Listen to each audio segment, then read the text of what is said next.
दोस्तों, अभी अभी एक बहुत बड़ी खबर अपडेट हुई है, जिसमें कि ईरान के अंदर में जो IRGC है, इस्लामिक रिवोल्यूशनरी गार्ड कॉर्प्स, यह एक पर्टिकुलर जो फोर्स है, उसने अभी अभी यह बताया है कि यदि हमारी कंट्री के ऊपर किसी भी तरीके के कोई भी हमले कंटिन्यू रहे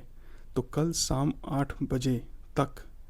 यदि ये हमले किसी भी तरीके से कंटिन्यू रहते हैं तो हम US की जितनी भी बड़ी टेक कंपनीज़ हैं, जैसे कि Microsoft, Google, Apple, Oracle, HCL या फिर इसके अलावा और भी कुछ कंपनीज़ हैं, उसके ऊपर हम मिसाइल लॉन्च करेंगे। यानी कि मिडिल ईस्ट में जितने भी इस तरीके के बेसेस हैं, उन सभी के ऊपर मिसाइल से हम उन्हें तबाह करेंगे। तो ये एक बहुत बड़ी अपडेट अभी आई हुई है। एक्चुअली इसमें यह हुआ है कि आज पूरे दिन एक पर्टिकुलर शहर है जहाँ ईरान के अंदर में, जिसका नाम इस्फान है, और यहाँ पर जितने भी इनके गैस प्लांट्स हैं, जितने भी इनके ऑयल प्लांट्स हैं, और जितने भी यहाँ पे कुछ पर्टिकुलरली आर्म्स एम्यूनिशंस के एक बहुत बड़े सेंटर हैं, तो इसको आज US एंड इजराइल की जो जॉइंट फोर्स है उसने आज काफ़ी तबाही मचाई हुई है। और इसके रिगार्डिंग आज डोनाल्ड ट्रंप ने एक ट्वीट भी किया हुआ था, जिसमें कि इन्होंने इस फोर्सेस के द्वारा किए गए हमले की एक प्रॉपर वीडियो भी साझा की हुई है।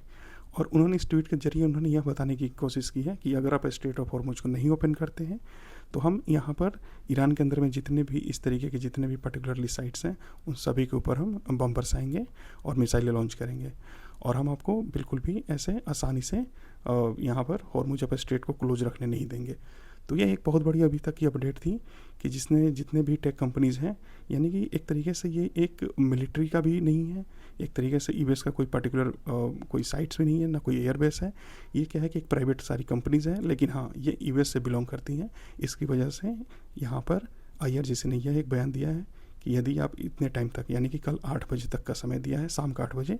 अगर आप इतने टाइम तक अगर आप हमले को जारी रखते हैं या किसी भी तरीके से हमें नुकसान पहुंचाने की कोशिश करते हैं, तो हम आपके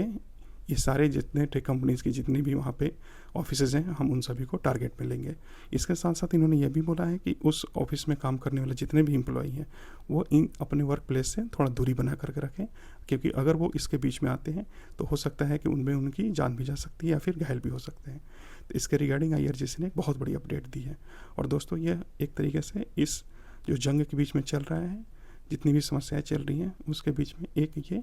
जो अपडेट है, ये काफ़ी मायने रखता है। धन्यवाद।